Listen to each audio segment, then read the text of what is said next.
اللہ کو محدود کرنے کی کوشش بہت بیکار کوشش ہے۔ حضرت امام شافعی رحمۃ اللہ علیہ نے یہاں تک کہا کہ جس نماز میں درود شریف نہ پڑھا جائے وہ نماز ہی نہیں ہوتی ہے۔ حنفیوں کے یہاں فرض نہیں ہے، سنت مؤکدہ ہے۔ امام شافعی رحمۃ اللہ علیہ کے نزدیک فرض ہے۔ حاجی امداد اللہ رحمۃ اللہ علیہ کے اس رسالے میں بعض بڑے اچھے نقطے ہیں۔ ایک بڑا اچھا نقطہ ہے جو اکثر لوگ بھول جاتے ہیں، وہ یہ ہے کہ آپ نے فرمایا ہے، حالانکہ یہ سب فقہ کی کتابوں میں ہے، عام آدمی کو معلوم ہی نہیں، جو علماء ہیں وہ بھی بھول جاتے ہیں۔ ضروری نہیں کہ علماء کو فقہ کی ساری کتابیں یاد ہوں، وہ بھی بہت سی باتیں بھول جاتے ہیں۔ اس رسالے میں حضرت صاحب نے فرمایا ہے کہ کسی اچھے فعل کے اوپر اصرار جو واجب نہیں ہے وہ بھی گناہ ہے۔ ایک ایسا فعل جو اچھا ہے لیکن وہ واجب نہیں ہے، سنت مؤکدہ نہیں ہے، اس کے اوپر اصرار کرنا تمہیں یہ ضرور کرنا ہے۔ اگر تم نہیں کرتے تو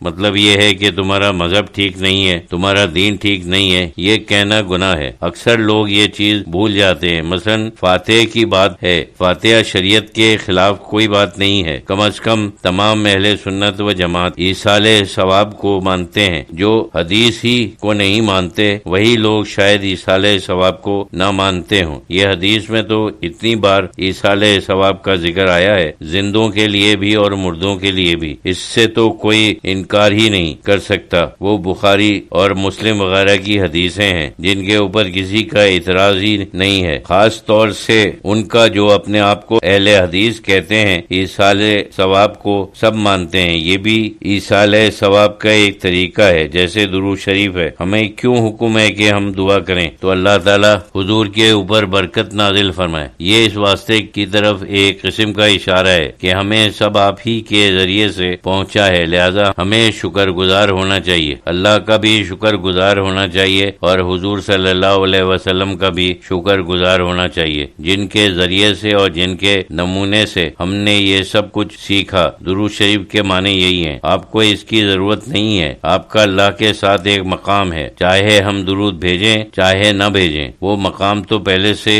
ہے، ازل سے ہے اور ابد تک رہے گا، ہمارا اس میں کوئی حصہ نہیں ہے۔ درود بھیجنے کا مطلب یہ ہے کہ ہم جان لیں، یاد کریں، اپنے دل میں اس چیز کا اعتراف کریں کہ آپ کے واسطے سے ہمیں سب کچھ ملا ہے۔ اللہ تعالیٰ نے سارا نور آپ ہی کے ذریعے سے دنیا میں پھیلایا ہے اور آپ ہی کا قلبی واسطہ ہے، جیسے آئینے میں سورج کا عکس پڑتا ہے، اسی طریقے سے آپ کے قلب کے ذریعے یہ سارے انوار ہم تک پہنچے ہیں۔ آپ کا بہت بڑا مقام ہے۔ جو صوفیہ کرام گزرے ہیں وہ کہتے ہیں کہ آپ کا مقام سمجھنا ہی تو روحانیت میں سب سے مشکل منزل ہے، سب سے اعلیٰ مقام اسی کا ہے۔ جس نے آپ کا مقام صحیح طور پر پہچانا تو درود شریف کا مقصد یہ ہے۔ اس میں ایک حکمت ہے، ہم آپ کے اوپر درود بھیجتے ہیں، یعنی اللہ سے دعا کرتے ہیں، کیونکہ درود شریف ہمیشہ اللہم سے شروع ہوتا ہے، اللہ تعالیٰ آپ کے اوپر برکتیں اور سلامتی بھیجے۔ بعض درود شریف بڑے تفصیلی ہوتے ہیں۔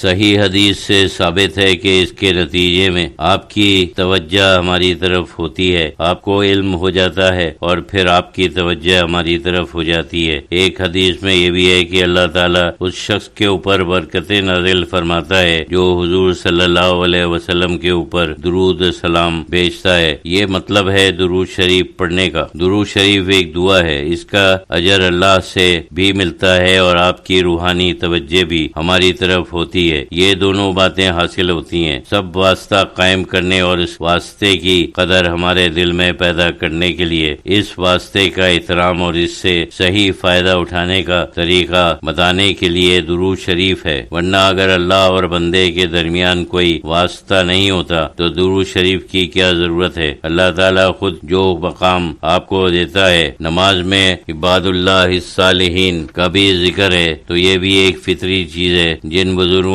سے ہم نے سیکھا ہے، جن بزرگوں کے مسلک کے اوپر ہم ہیں، جن سے ہم نے صحیح مسلک سیکھا ہے، جن سے ہم نے فیض اٹھایا ہے، ہم اللہ سے دعا کریں کہ اللہ تعالیٰ ان کے اوپر برکتیں نازل فرمائے اور ان کا مقام بلند فرمائے۔ اگر ہم ایسا کریں، یہ ایک فطری چیز ہے۔ میں سمجھتا ہوں کہ یہ بات درود شریف براہ راست نکلتی ہے۔ ہم نماز میں عباد اللہ الصالحین کا ذکر کرتے ہیں تو اس کی طرف بھی اشارہ ہے، جیسے اور بھی بہت سے اشارے اشارے ہیں۔ اب ظاہر ہے کہ جو شکر گزاری رسول اللہ صلی اللہ علیہ وسلم کے لیے ہے وہ بہت بلند درجے کی ہے۔ آپ نے فرمایا ہے کہ العلم وراثۃ الانبیاء،